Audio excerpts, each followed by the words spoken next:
हर साल संगे करत रही जल ढारी, पशु के सावन में जान ससुरा में बारी।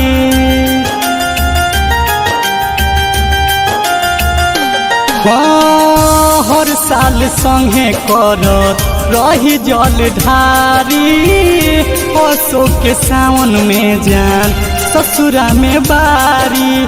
के कारा से कहीं बारा बाती हो गईल, के कारा से कहीं बारा बाती हो गईल। बाबा पगली के हमारा शादी हो गईल, बाबा पगली के हमारा शादी हो गईल। सनहिया रिकॉर्डिंग स्टूडियो कटसा।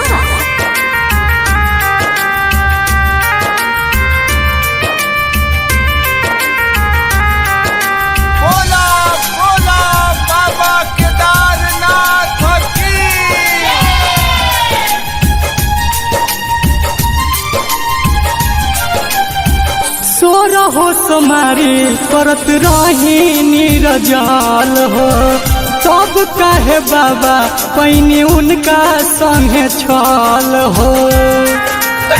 हे बाबा काहे सपना देखावल टूट गईल, उनकर संगवा मोर छूट गईल।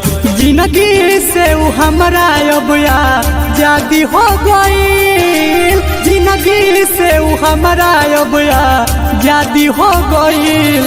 बाबा पगली के हमारा शादी हो गईल, बाबा पगली के हमारा शादी हो गईल।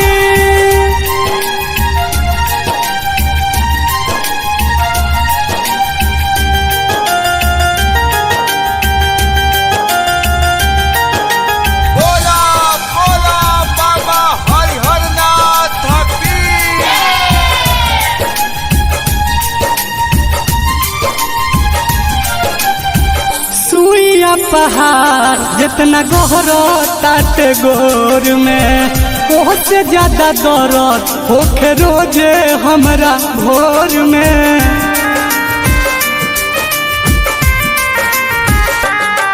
काहे मिलल नितेश के ना हक हो, यह पूछे दीवाना दीपक हो।